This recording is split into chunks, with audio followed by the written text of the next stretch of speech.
Alors moi, je suis Nathalie Alliaume, j'habite depuis plusieurs décennies à Pantin, en fait. Je suis une habitante pratiquement née à Pantin.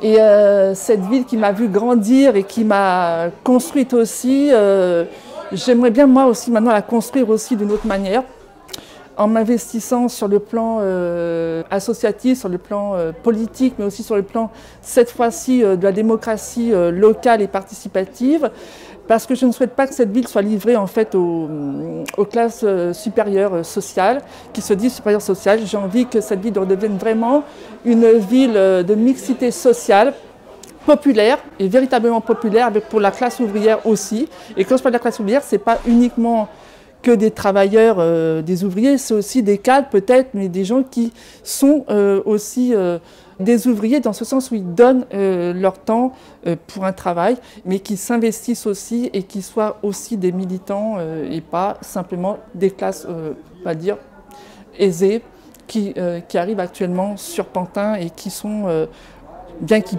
y en a qui peuvent être, hein, mais je veux dire, c'est-à-dire que j'ai pas envie que cette ville elle change aux dépens de la classe ouvrière et des défavorisés. Parce que ça va dans mon objectif aussi, je dirais, d'investissement en fait pour ma ville.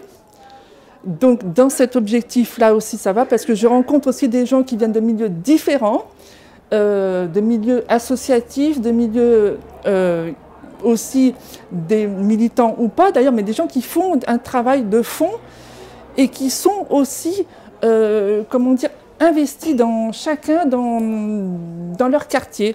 Et en fait, ça me permet aussi, moi, de travailler aussi avec ces gens-là, de voir des choses un peu différemment, et aussi de pouvoir construire ensemble un projet plus solidaire, en fait. Et la politique doit être solidaire d'abord.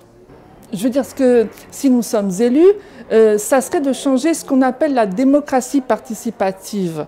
Parce que celle qu'on nous sert actuellement n'est pas tout à fait participative. On fait croire aux gens qui sont impliqués, donc dans des comités de quartier, etc. Alors que ce n'est pas vrai, les décisions sont déjà votées et décidées aussi par l'équipe de monsieur le maire.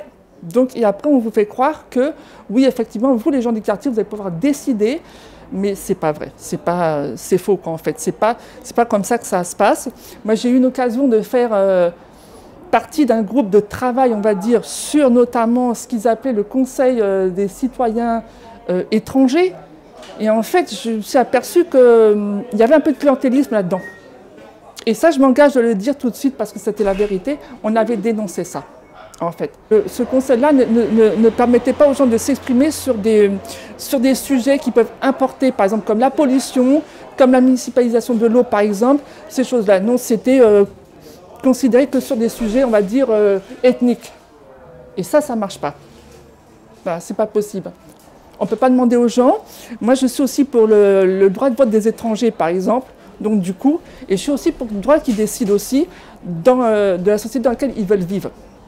Donc, parce que quelqu'un qui est étranger, qui est là depuis des années et qui construit ici, qui donne sa force de travail, son intelligence et puis un peu son pognon quand même parce qu'il paye des impôts, il n'y a pas de raison que cette personne-là ne puisse pas s'exprimer aussi d'un point de vue du vote, et ne serait-ce que sur le référendum ADP par exemple, qui n'est pas démocratique en fait compte.